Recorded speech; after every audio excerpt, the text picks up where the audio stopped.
Yeah, welcome to this week's episode of Web3PH Office Hour, where we explore the latest trends, technologies, education, career opportunities, and innovations in the world of Web3.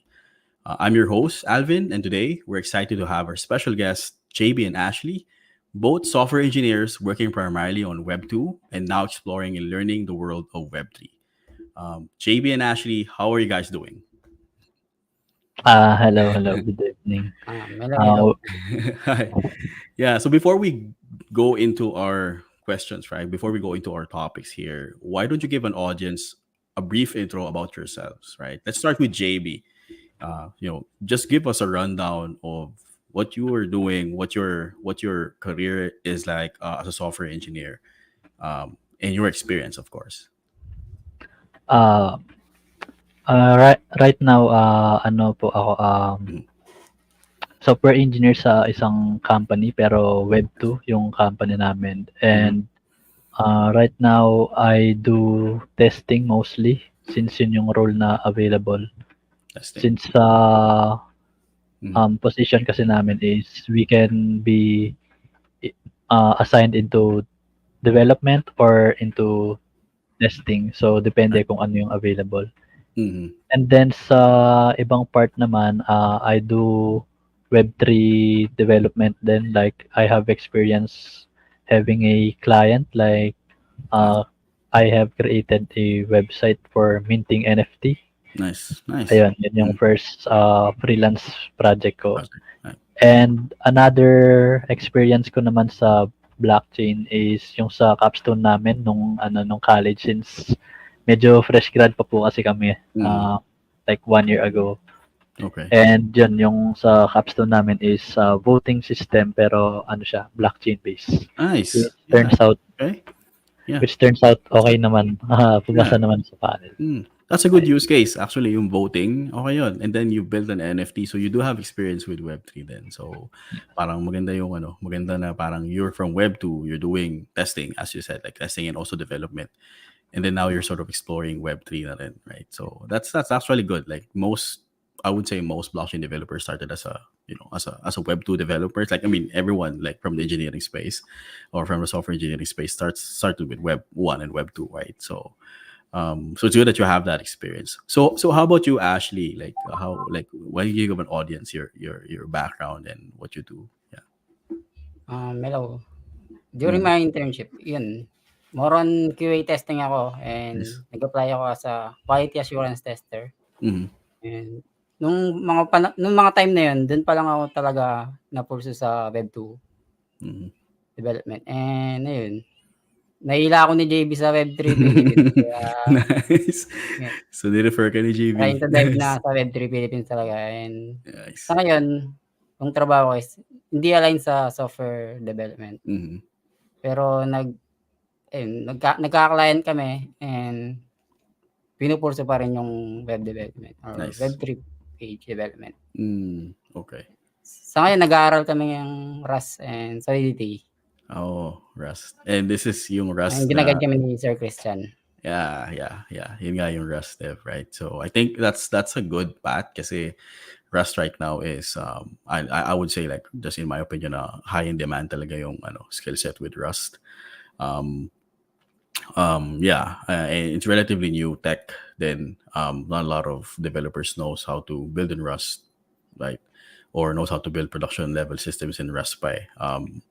So that's what you're in the right track, I would say. Yeah. So it seems like parang both of you have so we're sort of Web 2 and now sort of exploring like Web 3. What do you guys want to know about blockchain as a whole? Like do you have any questions that you wanna ask? Yeah. Actually, madami. Yeah. Ayun Madami nga eh. tayong mga tanong diyan since yung Mhm. blockchain tech kasi is Yeah. very new. Mhm. Lalo na Yeah. ayun nga, sa iba-ibang field since na-a-adapt siya paunti-unti. Mhm. Mhm. Um, isang tanong diyan is, ano ba yung what's the difference between yung traditional software engineering and yung Mhm. blockchain development, 'di ba? Yeah. So Yeah. ano yung mga key concepts sa blockchain? Like Mhm. meron kasi diyan yung mga blocks, may mga hashing, Yep. tapos may mga consensus pa ganyan. Yeah. So ayun. Yeah. So technically kasi in terms of like traditional software engineering versus blockchain development, right? So there's a lot of things na you can compare from a technical perspective, from also the data structure, the algorithms, and like some of the aspect career as well. Pero a blockchain is technically just um, it's a data structure, right? So you can actually build your own sort of blockchain still with the same data structure and algorithm that you've learned using the traditional software engineering that you have. So I guess like the difference is more on um, yung core principles and core technologies that separates them, right? So in the traditional software engineering, of course, it's centralized, right? Centralization.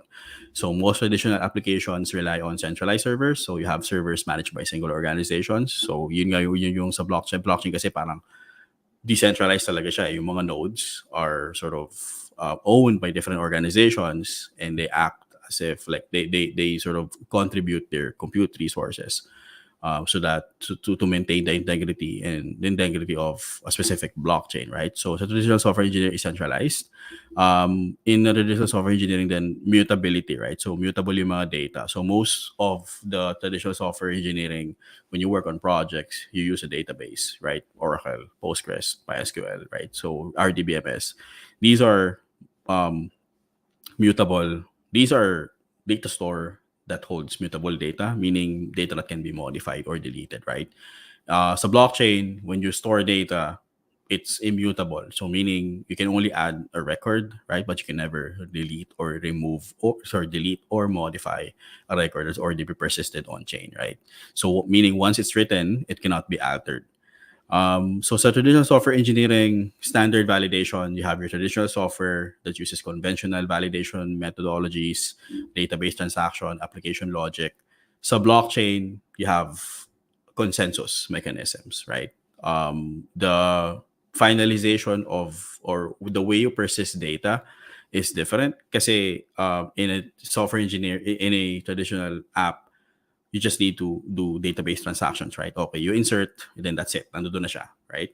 Sa blockchain, when you announce or broadcast a transaction, it needs to be vetted and it needs to be verified, right? It needs to be valid before it can get to a state that it's final, right? So we call it finality, and that is driven by a consensus mechanism that's basically a reputation system of all of these nodes to prove that they can actually finalize or verify a block. So, for example, for Bitcoin, it's proof of work.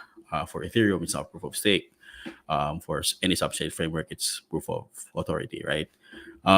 Standard security for traditional software engineering. So you have your security firewalls, encryptions, right? For when you're building an app in a Web2 space, or when you're building like a non-blockchain application, you consider firewalls, encryptions, access controls, right? All of these all of these security measures.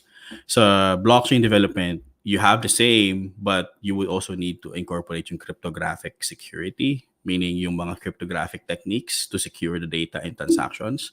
So when you're hashing data, so there is a standard way of linking all of these data. That's why we call it blockchain, linking all of these data and then making sure that they are linked together and that they're hashed together so that it's because when you hash it, it increases the integrity of that data, right? Integrity meaning you won't be able to alter it or modify it, right? And that sort of that's also like contributes to the authenticity, or to the integrity of the data itself that you persisted on chain.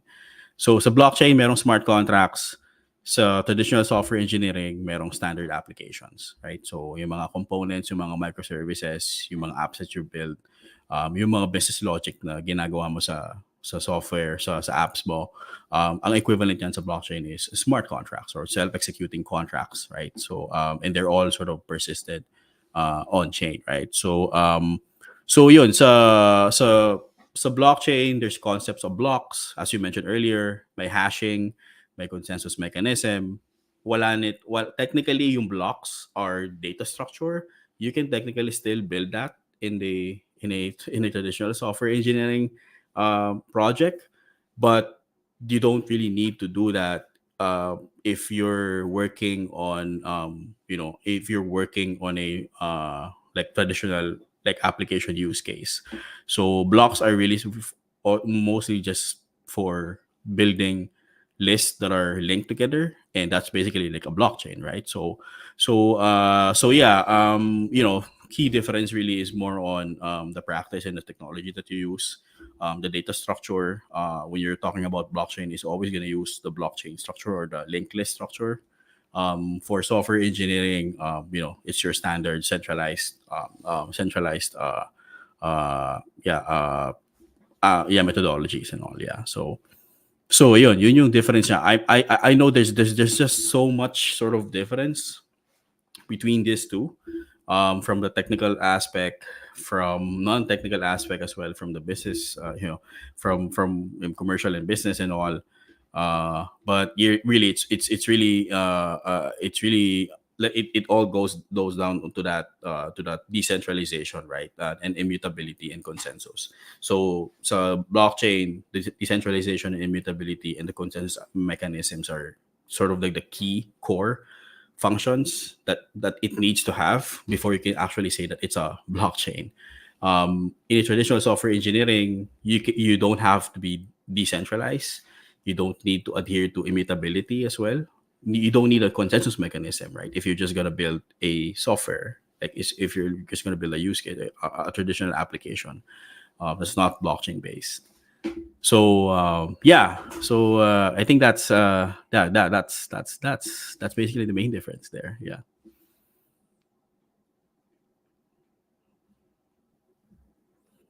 So there's a question here. Curious, since the data is stored on the blockchain is immutable, how can you change or update the data when the error accuracy needs to be changed? Well, in a blockchain, if it's immutable, so you cannot really modify an existing record. You can only add a new one. So think of it like an audit log, or an audit log or a logging sort of system, where if one event, like if you have an event here, right? Like let's say that happened an hour ago, right? And then you need to override or create another entry to override that data. You just need to add a new record to it, right? And you cannot really remove or modify an existing blockchain. Oh, sorry, existing data on blockchain. Yeah. So hindi siya parang sa traditional na may CRUD, 'di Oh, ba? no. No. Walang So, wala siyang wala siyang create, read, yung update, update. delete. Meron siyang create, meron siyang read, pero wala siyang update and delete. So, wala siyang ganun. If you're gonna update, parang gagawa ka ng bagong record that you have to gagawa ka ng bagong record to sort of represent a replacement, right, of that existing record, right? So, and I think that's one key aspect then of or pros of a blockchain, kasi it records all of your history, right? It has a tracing mechanism baked into the protocol itself. If you think about it, parang if you have an event that you stored, let's say at block 0, right, or block 1, and then you have to replace that on somewhere like down the road, right? Some let's say you have like a use case where you have to add another record or replace that record. You can persist that on at block 2, right? But the history of that change is still on the chain, right? So there's like a tracing mechanism, right? For or that specific record that you have. Yeah. Yeah, Ayun. that's why it's called blockchain. Yep. Yeah, Yeah, kasi parang, yung I mga guess like, chain. kasi parang it's like this history are chained together, right? So it's you can always trace back kung ano yung nangyari on on your specific data, right? So um, it's interesting that you asked that, like you compare that database into sort of blockchain. Kasi in my opinion, when you're talking about like blockchain and database, I don't see them as sort of like parang replacement. You don't replace an RDBMS with a blockchain. The same with blockchain or RDBMS. They should sort of work together. you should build a solution based on getting these two technologies to sort of merge or to integrate with one another. So, for example, if you have a registration system, like you wanna create like a system where it records data for a specific user, you can use a database for that, and then you can use the blockchain for, say, recording specific type of information, right? Let's say parang maybe if you want to add more a reward system, or maybe a token for this specific user, right, to represent them, like to have a representation of this specific identity on chain. You can technically use the blockchain to issue uh, like for example an NFT for that user as an identity, and then a database to store all of the metadata information of that user, right? Username, password, I don't know, like not password, but username, maybe some details, right? That's related to the user, right? So I see them as like you can use them together, like yeah, ayun. um, yeah. Uh, do you guys have any like sort of more questions or? Ako sir, may question. Sure. Yeah. Okay. Yun. What initially drew you to blockchain Oh, development? Are there any specific areas within blockchain that interest you the most?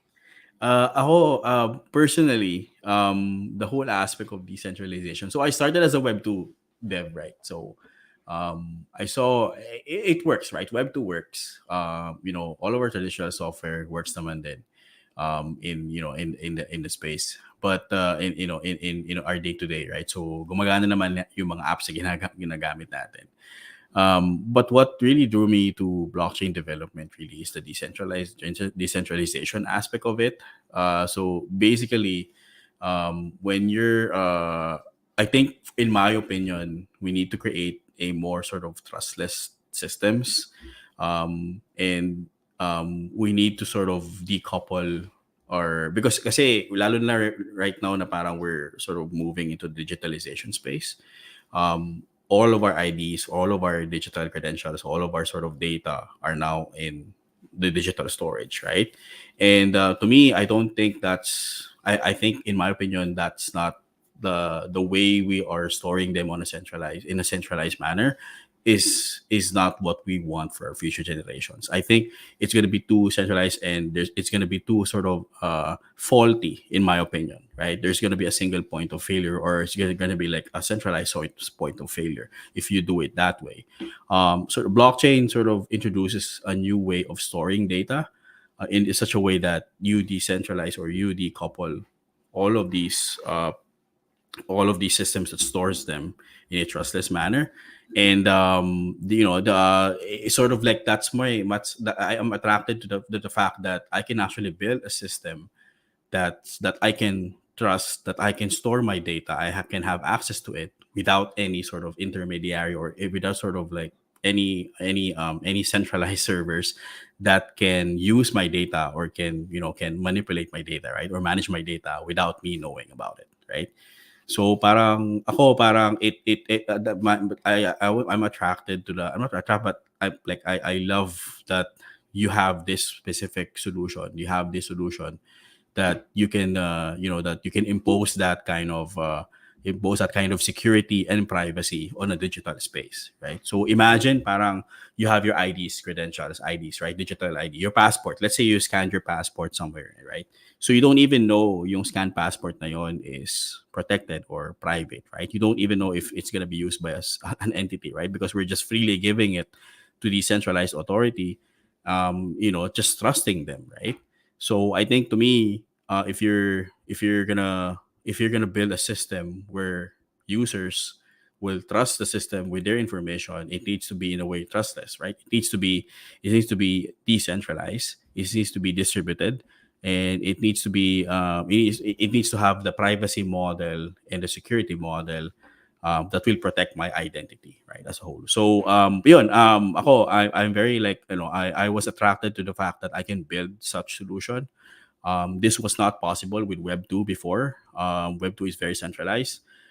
with Web3, this is now sort of something that you can actually do, and and I can actually utilize my Web2 skill set to build this type of systems, right? So, yeah, it was really interesting to me to explore the smart contracts, right? So now you have programmability on chain, right? You can build your business logic on chain, which is really good. When Ethereum came out, like 2013, 2015, it was they sort of revolutionized the use of blockchain itself.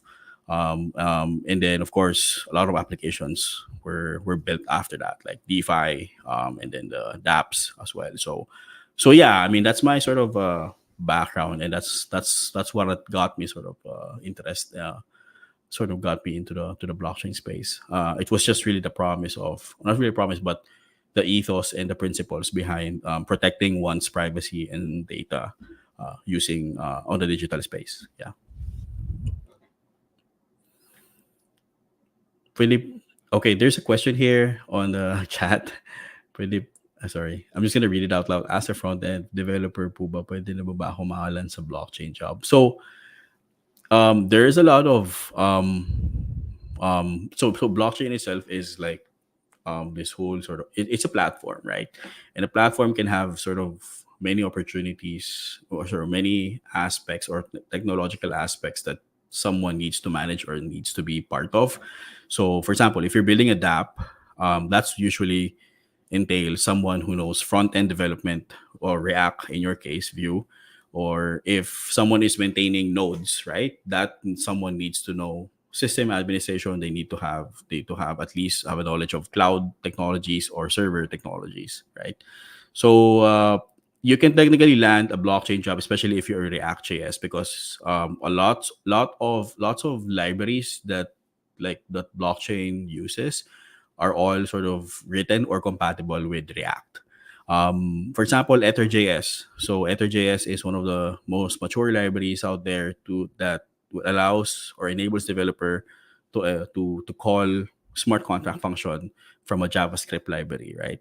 So I think the MetaMask that you're using is all sort of written or uses EtherJS to communicate with a chain. Yung mga DeFi or minting contracts that you're seeing on the website, they're all sort of using either a variation of either EtherJS or a variation of EtherJS, right?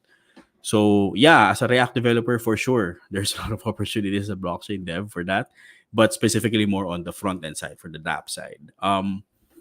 It's totally different. It's not totally different, but it's different from when it comes to the core itself, the core protocol itself, because that's a different skill set in a way. You need to have Golang and Rust on that to contribute to that. So yeah. Yeah, napansin ko din kasi usually React and Next.js yung gamit na Mm, front-end yeah. framework sa So, blockchain. kasi yun yung pinaka-mature, honestly. Sila talaga. Sila yung pinaka-mature, yun yung pinaka-may mature na libraries right now. Yeah, so it sort of makes sense to just use the ones that are already proven. So Nice. yeah. I was reading the comments and ayun, shoutout muna kay Shadow Ninja. Ayan, Sino si shoutout. Shadow Ninja? Oh, siya ba yung ano? Okay. Siya yung Ah, ano? Okay. Yeah. and then may question tayo dito kay Mm-hmm. John. GM, I'm curious, given that data alteration is restricted, do you think this solution would be interesting to implement in a banking situation?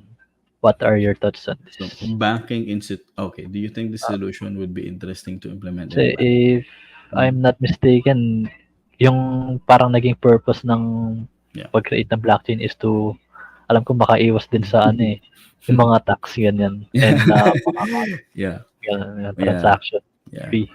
Yeah. So, I guess kasi yun yung cryptocurrency use case. So, blockchain is like a database. Yung cryptocurrency is just one use case of a blockchain, right? So, it's not necessarily na parang in a way to, to be against the banks. But I can see them. But I can see that I can see that the banks can actually utilize the blockchain for their own sort of operations, right? So I think meron ng use case right now that uses this. So yung CBDC is one of them. It's a central banking, a digital currency. Technically, it's a blockchain, but it's permission blockchain. It's a private blockchain. We can argue if it's a valid blockchain or not, but it's technically in a way a blockchain structure. So they're using it as a settlement. Some banks are using it for settlement. Some of them are using it for their data persistence, for their operations. So yeah, I mean, definitely, if the banking, let's say, it is possible to implement blockchain on the bank, but it needs to be sort of in the boundaries of what the bank is, what the bank needs and what the bank needs to be like part of its protocol, right? So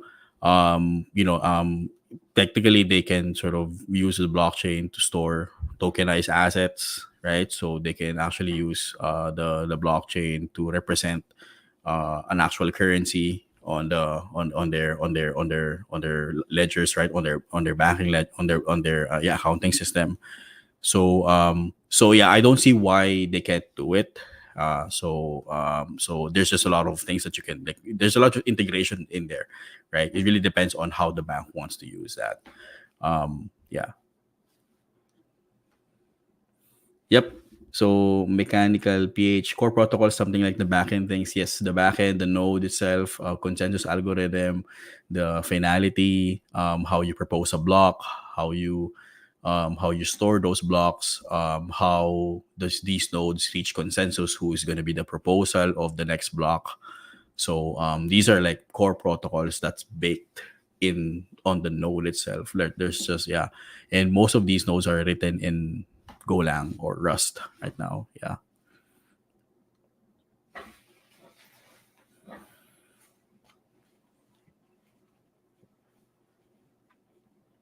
The only advantage of decentralized blockchain is that it is immutable. When it comes to privacy, I don't think so. I mean, you can there is an argument there in terms of like the privacy itself. Of course, if you associate, let's say, kasi the blockchain, the ledger is by default is it's publicly available, right? Let's say Bitcoin, right? All of the addresses are publicly available. So of course, if you associate your information of the specific address, then you lose all of those privacy, right? Kasi parang hindi na siya hindi na kita na kasi alam na nila kung kaninong address to, right? Or kanino tong specific information na to that's on chain, right? But if you don't sort of associate your identity, right, or to any of your identity to this blockchain, to this infrastructure, you actually sort of maintain that specific privacy, right? Because the blockchain is not going to enforce you to identify yourself. There's no KYC there. You can technically just open an account, open a bank, open that address, create an address, and then that's it. Like, it doesn't need to know who you are, right? Just an address. It just needs to comply with the public key infrastructure of the node. So there is like an intrinsic privacy that's baked onto it. So yeah, I mean, I get that's like an argument there, right? Na parang either it's private, or it can be private, or it can be confidential. But at the same time, if you associate your information onto those addresses, then that's you're basically throwing out all the privacy out the window right after that. So yeah, it's unlike let's say, for example, a bank, right? Before you can even open a bank account, you need the KYC, right? You need to sort of register yourself, like you need to identify yourself, right? So parang may semi privacy na dun sa aspect na yon. So yeah, so Add ko lang din doon is nung naaral ko kasi yung sa blockchain, mhm. Parang isa dun sa mga pinaka magiging advantage talaga ng blockchain is yung sa transparency din. Mhm. Since ayun nga, isang advantage yun kaya ayun, I don't think yung argument na sa privacy. So magdedepende na lang yan sa pagkakagamit mo dun sa blockchain niya. Exactly. Yep. Kung paano i-implement dun sa ginagawa mo. Yep.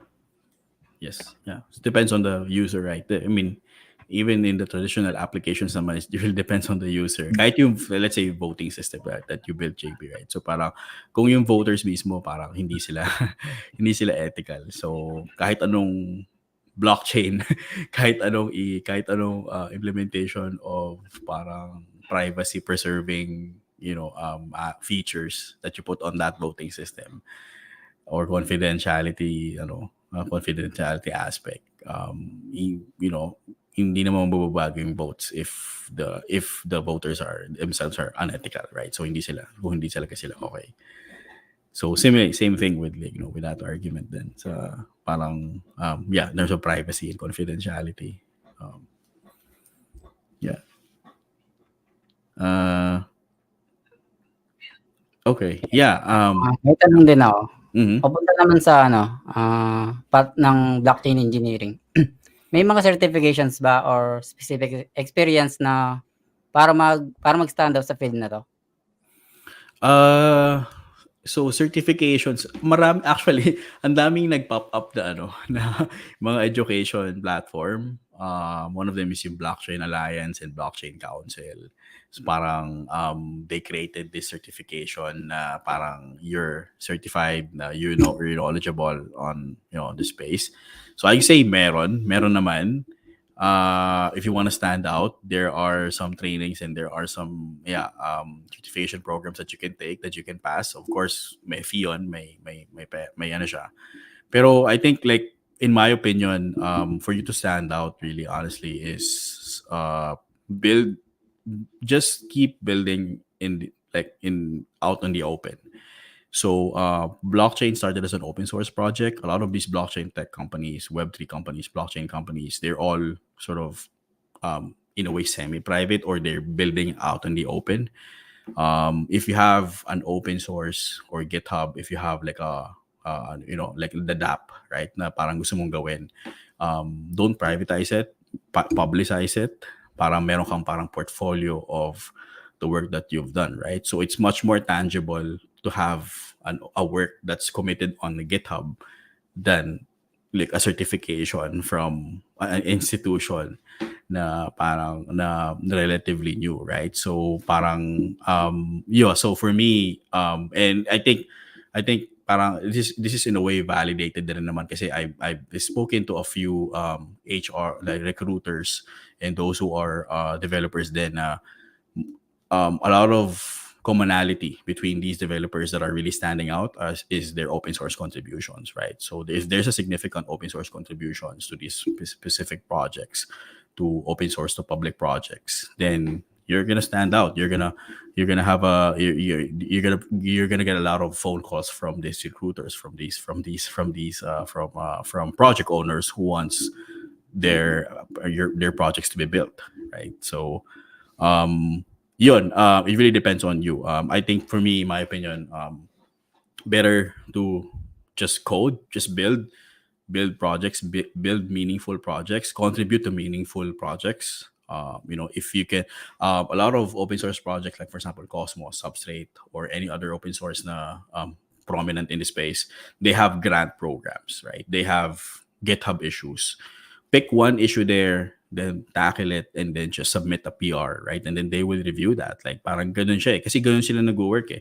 And once that's committed, like, that's sort of like a proof of work, right? A proof of your competency, right? And that is so much better than any certifications out there. Yeah. Yeah, personally, na-experience ko din yung ganun na kumbaga kahit konti pa lang yung nako-contribute mo sa community, may mga nakakapansin na din sa'yo. Like, dumadagdag na din yung mga, kunwari, mga GitHub followers, ganyan, na related. Exactly, yeah. Since nag-build ka ng ganito, ganyan. So, ayun din, recognition. Yep. Yeah. So, yun. That's so much better than a certification, honestly. So, yeah.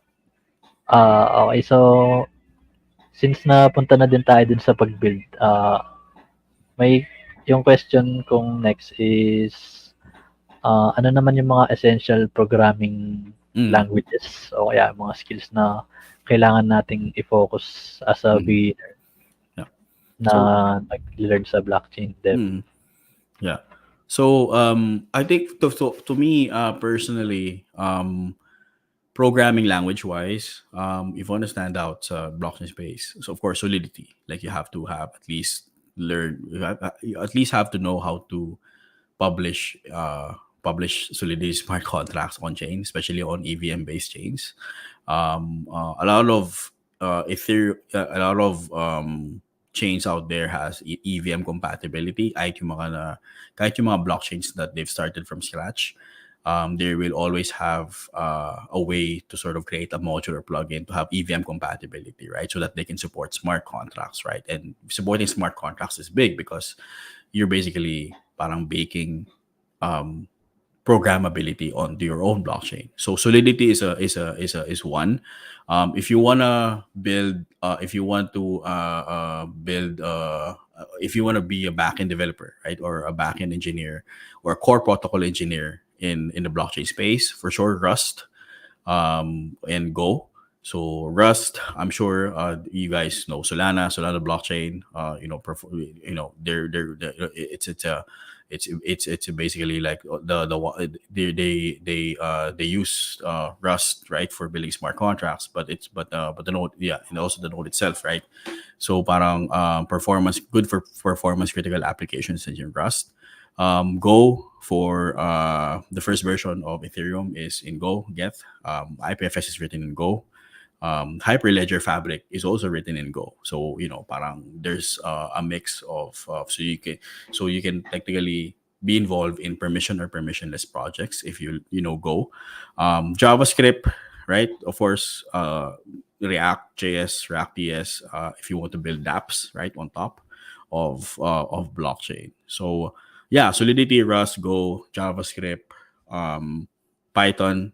If you want to sort of do some data ingestions and writing scripts for automating some data processing that can be pushed to a blockchain or through a blockchain storage. So Python is a good tool. So I would say Solidity, Rust, Go, JavaScript, and Python. So those are the programming language that I think that essentials. So aside from the programming language, ako kasi parang when I'm learning a new sort of new programming language, I would always look at the fundamentals, like why do I need to learn this in the first place, right? So I don't want to learn something just because I need to learn something. And I want to learn because of the why, right? So understand the blockchain fundamentals. Why is blockchain important? Why is smart contract development important, right? So you have to sort of yeah, you have to know why smart contract is important. For you to sort of like trying to convince yourself that, yeah, okay, this is important, I need to learn Solidity, right? So get hands-on experience in writing smart contract. Of course, like just learn the fundamentals of cryptography as well. Why decentralized applications development is important. And of course, familiarity with any other blockchains that are out there, right? So I think that those are I think that I in my opinion that would be a good sort of path if you want to learn, or if you want to learn a programming language. Learn the why first. Why are you learning in this in the first place? Then learn the language after, right? So yep.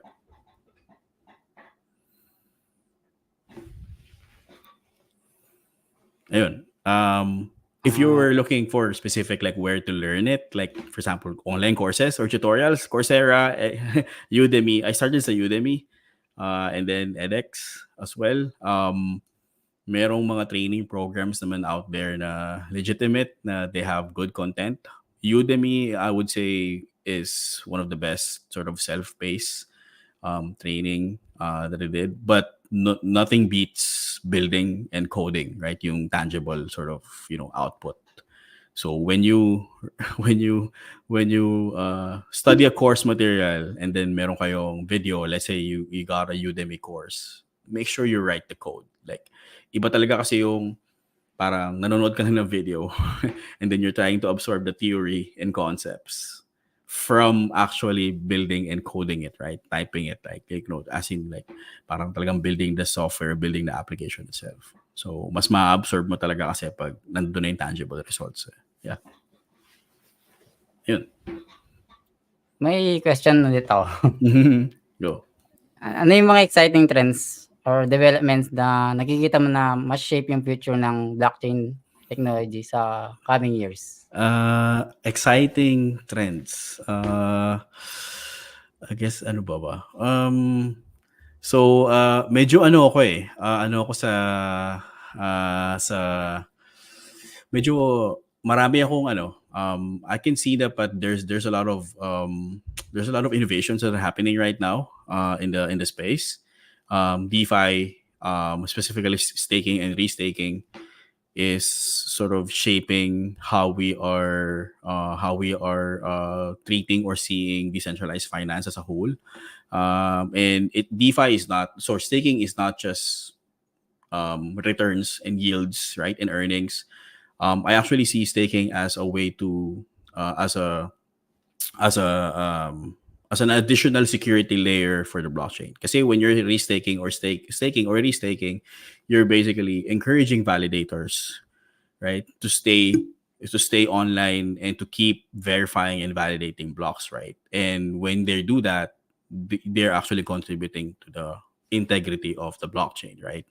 So yeah, staking, restaking, layer two solutions would be one of the, I think that would shape as well the future of the blockchain. So if you're not familiar with L2, these are like parang side chains that can aggregate blockchain, transactions, right? And that sort of enables a more sort of performant dApps. So that enables developers to build dApps that are more performant and cheaper also to maintain, kasi since it's an aggregator, it's cheaper to broadcast a group of transaction rather than a transaction, a single transaction every time you save or persist the data, right? So layer 2 solutions is definitely something that we sort of need to improve and scale.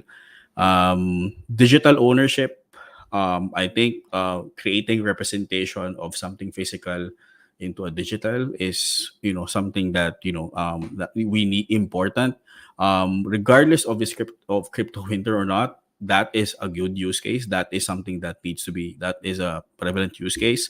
NFTs, not so much on the images and meme tokens, but more on actual use case, representing, let's say, for example, representing real estate property, right? Representing digital identity, right? Representing your asset ownership, right? Or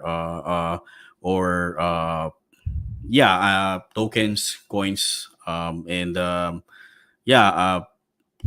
even gaming also would be one of those use case. So enterprise adoption and governments and DAOs. So that's also something that I think, to me, in my opinion, they are like exciting trends and development. Governance and DAOs, you have your decentralized autonomous organization, where they're sort of changing the models of governance rather than like a single sort of executives that are just deciding on what needs to be done on the specific blockchain. You now have different organizations, right, that has their own sort of say and voting power on what to do next or on what improvements that can be done, right? So to me personally, I'm most excited about is the enterprise adoption, because I personally believe that if we want to sort of have a greater adoption of this technology, enterprise needs to adopt it, because they're the ones who are actually building the use cases, building the solutions that can sort of be distributed to thousands and millions of users, right? So large corporations exploring blockchain technology, for example, supply chain management, identity verification, right? Decentralized storage for storing large data sets. So these are like the things that I'm like really excited about, the trends in the near future. So we'll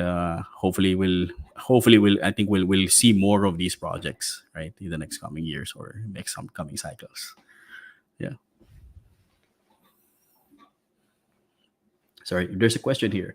Is blockchain development a good career shift from Web2 or other careers? So in my opinion, yeah, yes, yeah. blockchain development a good career shift? I guess it really depends on your on what you wanted to do as well as a developer. Um, it worked. I mean, of course, I'm gonna be biased because since I switched from Web 2 to Web 3, it all worked out for me. But in my opinion, kasi my motivation really is to make an impact with my skill set, right? Like Web 2 or Web 3. Like I wanna make use of my sort of skill to contribute positively to the society, right? And I saw blockchain as a way to do that, preserving like creating privacy preserving technology, creating a more sort of decentralized democratized solutions out there, like decentralized finance, decentralized storage, decentralized identity. Like these are like these are like, to me, it's very innovative and very sort of socialized. It's kind of like an equalizer for everyone, right? Decoupling from a traditional centralized service to a decentralized service sort of gives an opportunity to everyone to innovate, right? So yeah, so to me it works out, and it's I think if you want to make an impact, I think this is the right time to to get into the Web3 space. Yeah. I-add ko lang, Sure. kailan ka nag-shift ng Web3? 20 So kasi sideline lang siya before 2016. Start sideline. So sideline siya 2015, 2016. Kasi so for the audiences so I came from an enterprise domain. I'm an ex HP, IBM, and Oracle, and a few banking institutions here in Canada and also in Australia. So before blockchain, nasa ano talaga ako, nasa Web 2 and Java J2EE din ako. Java J2EE talaga yung ano ko, yung skill set ko before. And then around 2015 na 2016, I started to look into different types of tech. Back then, nag-start nga ako sa AI before, sa chatbots. So I was sort of like choosing between chatbots, AI, machine learning, NLU, NLPs, or blockchain tech, right? So kasi parang I like to explore, kasi I like to try out new technology talaga. Like that's sort of like my my passion, my thing. Like that's what I want to do. 2016 blockchain sideline, and then around 2017, I got involved in some ventures that I started. I sort of launched my own sort of, and then I sort of build my ventures, my business from there on, right? So I was able to sort of leverage my skill set that I've learned over that years, and then I transitioned na, like paunti-unti ako. Slowly I transitioned from enterprise to blockchain space. Until today, like to this day, ganun pa rin yung setup ko, right? So still working on the blockchain space, still sort of building projects, building apps. And I'm very fortunate to be early in the space, so much so na parang I've learned how to build or to bridge the Web 2 tech and the Web 3 tech, right? So parang I was able to sort of merge yung parang experience ko dun sa Web 2 on how sort of like, let's say for example, messaging services, servers, infrastructure, and the Web 3, the decentralized tech, how to run a node, how to build apps, how PKIs work, right? And then merge them all together to create like a complete solution, right, of Web 2 and Web 3. And that's what I've been doing ever since, like bridging that gap, creating solutions based on that. Just really fortunate that I was early to sort of to experience a lot of domains in the space: DeFi, staking, decentralized storage, identity. So it's all good. Yeah. May follow-up question ako. Ano naman yung unang programming language mo na ginamit para mag-create ng blockchain development? Development, ano ba? So kasi before, this is gonna sound weird, pero Java kasi ako before. And then merong mga Java drivers before yung Java parang clients, yung mga blockchain before. So I guess I would say Java yung pinakauna kong ginamit. And then I started to realize na parang, okay, hindi ito yung parang prominent na, this is not the most, parang most used programming language sa Web3 space eh. Parang kasi 'di ba sa Web3 sa blockchain kasi it's all about efficiency, performance, right? It's all about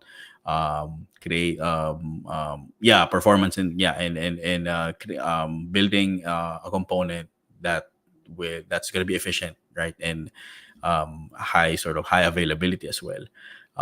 Java is not.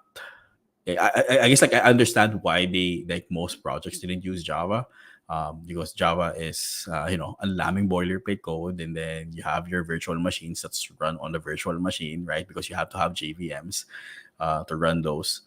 So I started to retool and retrain myself to use yung mga programming language na kailangan for blockchain, like started with Golang. So since 2016 nag-go lang na talaga ako. So doon nag-aral ako mag-Go.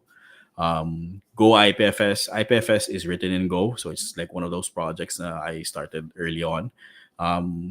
Go Ethereum, yung Geth is also written in Go. Cosmos SDK is also written in Go. So yun yung mga, and these are projects that to this day are still being used by different projects that are making waves across the space, right? So parang kaya nagretool ako to Go, and then to this day I'm still using Go lang. So it's been like 8 years now.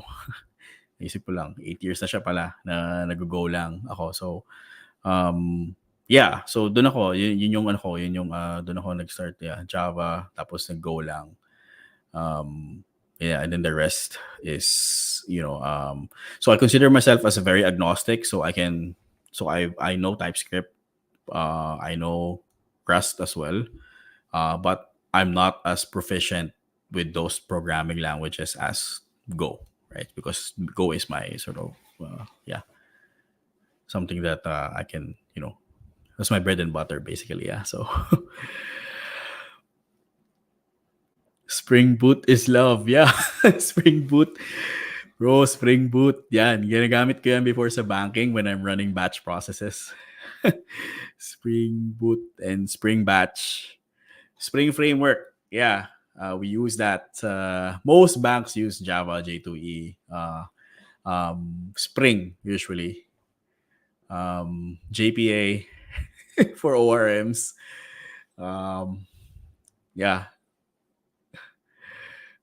Annotations versus XMLs. Ngayon, Lambda, functional programming language. So it's so I'm still experimenting with Java from time to time, pero not as much as Go. Yeah. Last question ko lang, sir. Mm-hmm. Kasi we're starting na mag-explore pa sa Web3, and pinag-aaralan namin yung Rust, which is good start ba yan? Kasi although nahirapan ako, pero alam mo, nagigets ko naman. Yeah. Pero, yung Rust, majority of the steep talaga yung learning curve niya. Don't be discouraged by kasi parang ang hirap niya. Honestly, mahirap siya for majority. Kasi Rust was built for embedded systems, embedded systems meaning mga small devices and hardware. So don't be discouraged na parang ang hirap niya, right? So I think in my opinion okay siya. I honestly I would sort of I'm actually planning to retool to Rust na by end of this year. Pero I think Go and Rust is here to stay, right? Both of these programming languages, especially in the blockchain space. So Golang has more sort of opportunities right now. It's easier to learn as well. If you want to build a POC, madali lang talaga siya as long as you know how it works, the core fundamentals of it, on how you gonna use it. So it's not as complex as Rust for sure, kasi na experience ko na siya both. Parang mas ano talaga, mas okay talaga, mas madali talaga yung developer experience when it comes to Golang, honestly. But ako, parang in my opinion, if you're tackling Rust right now, by all means use Rust. Just learn Rust. Actually, pag natutunan mo nga yung Rust muna, baka mas madali na yung Go lang, kasi talagang mas madali talaga yung Go. Ako, for me, even if I think about, like, maybe let's say parang hindi talaga ako marunong mag-programming language, if I learn Go, parang mas matututo ako mag-Go kaysa mag-Rust, for sure. So, yeah. So parang sobrang high level na ng Rust talaga, kaya yung mga actually, it's more of sobrang low level talaga ng Rust, yeah. Tapos yung Go lang is yung high level na parang it's really easy sa syntax. It's the variable, defining a variable doesn't need, you don't need to define a type for each specific variable. Madali lang it's very simple lang to create multi-threading application, concurrent application. It's easy to access yung parallelization niya. Madali lang gumawa ng channels if you want to have different messaging within your routines or threads. So ako, personally, if you want to make an impact as soon as possible, I would say learn Golang and then use that. Like, kasi, like, for example, Cosmos SDK, like, that's lots of blockchains right now are using Cosmos SDK, like Celestia. You have what else? DYDX. You have Say uses Cosmos SDK. Tapos parang ano ba? Marami. So, and it's written in Go, and the reason why these companies are using Cosmos SDK is because it's easier to learn Go, right? So parang easier to learn, and then easier to very performant pa, right? It's easier, so it's much more efficient then. So ayun. may nag-comment, hopefully my brain cells can handle Rust. Parehas tayo. Pero don't be discouraged, kasi parang if you think na parang talagang hindi talaga siya for you, try Go. Just look at it and then just check it out, kasi mas simpler talaga siya sa kaysa Rust. Like way more simpler. Parang nag-ano lang parang simple lang siya, function and then variables, and then you have your for loops, and then you just define the types. It's really much simpler, honestly. So if we were to compare yung Golang, so para siyang Python, and then yung sa Rust naman is para kang nag-C++ or C. Oh, yeah, technically parang ganun. Yeah. Well, yeah, Rust, yun. Ganun siya. Yeah. Python, I guess like you guys built in Python, right? So, madali lang din yung Python eh. Okay siya eh. Maano lang siya, madali. Straightforward lang din yung syntax eh. Pero mas madali, pero in my opinion, mas madaling Go lang sa Python. Kasi yung sa Python, parang nag-i-English ka na lang din. Ganun din sa Go. Kaya I encourage you, yeah. So I encourage you to try it, try Go. Yeah. So, yeah. Ayun, siguro sa indentation na lang magkakatalo. Yeah. Yeah, Ken, Grancho, try Golang. Yeah, it's good. It's yeah.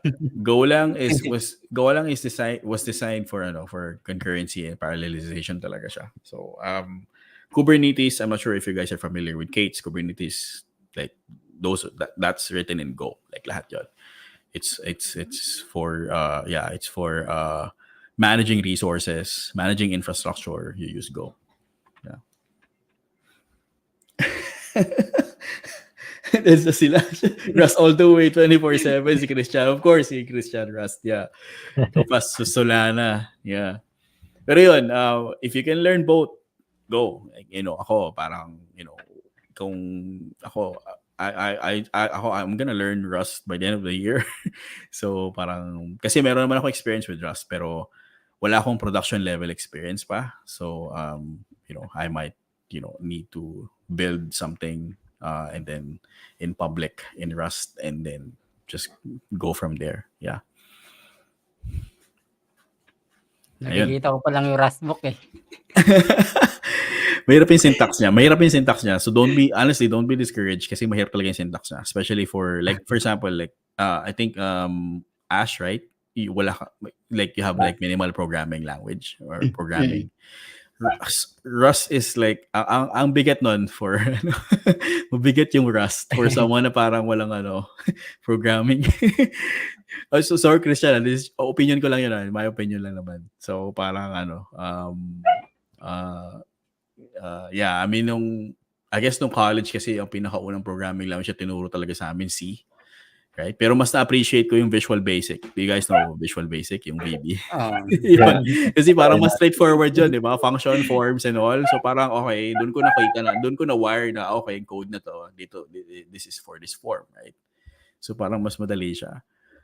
Yung C is like CLI, right? So I honestly think na parang much better to learn something that, that you can sort of make an impact. Kasi it builds up your momentum, right? So kunyari, kung natuto kang mag-Go and then you manage to build an app from the get-go, right? Talaga nakagawa ka kagad. It builds a momentum for yourself na parang, okay, I can build the solution with this programming language. I can actually do this. And then you start learning, siguro you can start learning other programming language. Okay, start learning JavaScript, learning TypeScript, right? How we can do this, right? But at least you have fundamental knowledge now. You have the confidence na, okay, I have, I know Golang, I can build this, I've created this, right? So it's good. So kawawa ka sa Rust. Kaya ka naman yung Rust. I will teach you VB, bro. Yeah, dude, ano pa to? 2000. Tagal na to. Ano pa ako? 2004, 2005. Tagal na yun, VB. So I guess ngayon .NET na siya, di ba? Visual Basic .NET, tas C# na yung ginagamit for most. VB.NET. Na-bundle na siya doon eh. Tapos C# na yung ginagamit itong karamihan, hindi na VB.NET. So, Visual Basic eh. So, pero doon ako unang na-expose sa kasi doon ko parang nakita na parang okay, pwede pala akong gumawa ng code that can create this type of form, right? Kasi form-based si VB eh. So parang doon ako na siguro parang doon yung aha moment ko na nice. Ganito pala yung programming. I can actually build GUIs. I can actually build something that the user can use. So yes, nung sa amin naman kasi C++ yung first programming language namin. So ayun, doon napapaisip ako na ba't yung iba nakagawa ng mga GUI, di ba? Yung mga websites. Yeah. Ba't yung sa amin puro sa console lang? Console, yeah. Kasi ngayon, kasi .NET, no? .NET na ba? Kasi binanil nila yung .NET eh. So parang si C++ pwede mo na i-compile with Windows, may tawag sila doon eh. So I'm not a .NET expert. Pero parang you can now use C++ to call Windows form. So pwede na ngayon yun. Before kasi parang walang IDE that you can use to do that eh. Before yung sa time ko noon. As in console lang talaga. Like you have your C compiler on your path and then gawa ka lang ng CPP file and then run mo na siya, right? Compile and then run. Ngayon kasi parang may ganun na, may compiler na tapos meron pang Windows form module na nakasama. So you can actually call Windows form from that. So galingan ng .NET eh. So yeah. So ayun. Ngayon, tinuturo pa rin VB. Tinuturo pa rin ba yung VB? Seryoso. Buhay pa rin.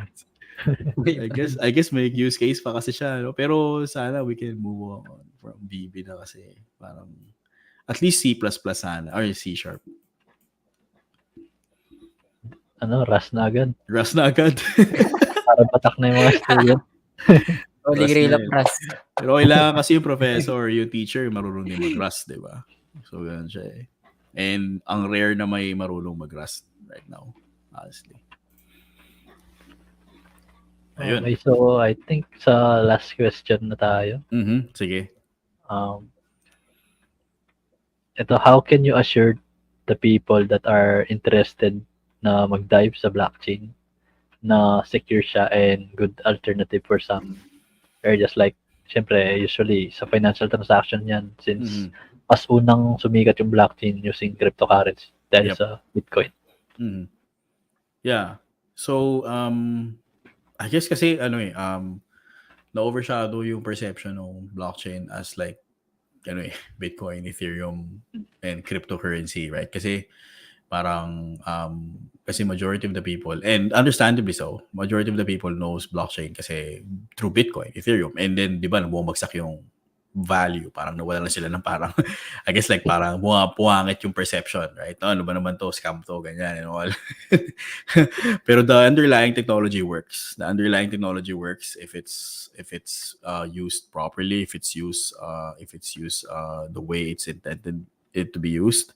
Blockchain has inherent security features. So may cryptographic security naman siya. So it's a cryptographic, this is the same cryptographic security when you log on to your bank account, yung HTTP, yung SSL security. So very similar yung public key infrastructure, yung cipher. So that's actually how it sort of secures the data. So you can technically encrypt those data. You can technically not encrypt those data, but it is something that's baked in onto like the blockchain tech itself. So of course, yung immutability. So once the transaction is recorded on the blockchain, it cannot be changed. So, anti-tampering siya. So, tamper-proof and tamper-evident din. So, immutability means tamper-proof, like means like you cannot alter like whatever, like, alter some information in there. Tamper-evident meaning if you add another data, right, that represents a replacement of the old data, meron kang evidence na there is a history, right? May tracing siya.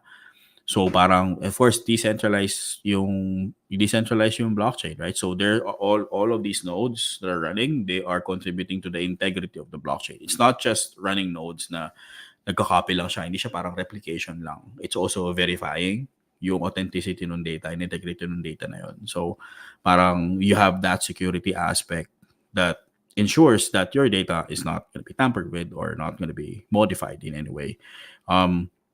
And then, of course, yung transparency and accountability, the ledger is transparent, of course, like it's going to be public, of course, especially for public ledgers. But again, like, kasi earlier meron question about the privacy and confidentiality, right? So parang yung privacy, it is preserving privacy in such a way na you don't need to KYC, you don't need to register your information, your name, your date of birth sa blockchain para to get your account, right? All you need to do is just hit the button and it will automatically generate up, an address based on its own PKI. So parang it is transparent, but at the same time it's private, right? There is a privacy preserving aspect to it. So there's also smart contracts, right? So programmability, as I mentioned. So parang you can, if you have your own specific business logic, you can use smart contracts. So let's say, for example, if you want to build a very basic like banking app, right? You can actually create a smart contract that will perform, or that will have that will represent an escrow account, similar to how banks are doing it, right? There's an escrow account that will hold your funds, and then it can either hold that account. That escrow can be that escrow can hold your ID, right, against that funds. So para siyang database na nandoon, and then it's persisted on the blockchain, right? So right now, if you don't use blockchain, it's just going to be a database, right? An Oracle database or maybe a Postgres database. And what if, like, parang yung system admin of that database, I don't know, maybe they did something wrong, right? Maybe there was a security breach, there was an internal security breach, right? So may matatamper yung transactions that you did with that specific bank, right? But if they use blockchain, right, to record your data, it's going to be very hard, even if there's someone from the inside to tamper that data or to modify that data. Because there's several nodes, either in or outside organizations that are maintaining that node, right? So it's going to be very hard for them, well, almost close to impossible if there's a public blockchain to tamper those data, right? So parang these like smart contracts has the same sort of rule set when it comes to immutability. So when you have an escrow smart contract, the funds that's in there will also be tamper-proof, tamper-evident. It's going to be immutable, and it's also going to be verified and validated by several blockchain nodes, right? So yun, kasama yun sa parang transparency and accountability sort of aspect of blockchain tech. So yeah, I mean, there's a lot of like real world applications now and use cases of blockchain tech, institutional adoption, regulatory support. Ripple are using it for cross-border payments. Lots of decentralized finance, digital identity is one of those use cases na a lot of these blockchain technology or projects are using on because of the PKI baked onto their blockchain protocol.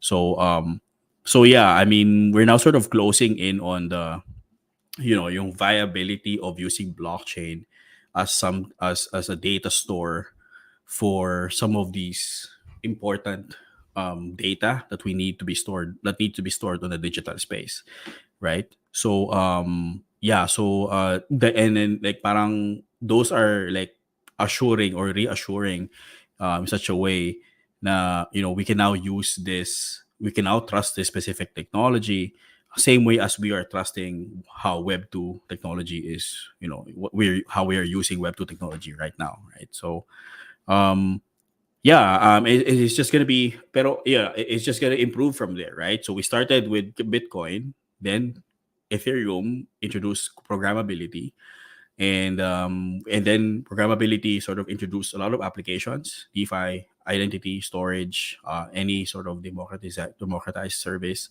and now parang I think over the past 2 years or a year or so, parang we're now talking about regulations, right? How are you gonna regulate this? How are you going to continuously improve it? How is that you're going to affect economic conditions of a specific geography? How smart contracts can be used to build a more transparent financial tracking system, and then we're just continuously improving and innovating from there, right? So I think all of these at some point will be mature enough to the point where this is the technology that we can trust and then we can use and we can trust with our digital data, right? So yeah. Yes, yun sa yung sa Web2 nga na-embrace natin yung sa Web3 pa kaya ngayon. Yeah. Okay. Yeah. So it's gonna take some time. It will mature, but I can see that as we move towards digital space, mas magiging importante yung trust or innovations that protects our digital data, right? Our privacy and our confidentiality. And blockchain is at the forefront of that. Yeah. So, yeah. Thank you for having us tonight. Yeah. I think that's it, right? So I think we went over 9:15. Thank you for thank you for doing this. Really appreciate that you guys took some time to join us here. So for everyone, we do this office hour every week, every Thursday. Several topics. We're almost always there, and I mean we're if you guys have any questions about anything about Web3 blockchain, our group is open. The Web3 Philippines or Web3PH is open for anyone who has questions or has some feedback what we do. I guess see you all next week Thursday. Naalala ko may 2 hours pa pala study ako sa RAS. Kay Christian ba galing yan? Okay. Christian, Rust agad grabe. Hardcore. Okay, forward ka na ng bukas. Ayun, sige. Okay, I think we're good now. Yeah. Thanks. Thank you.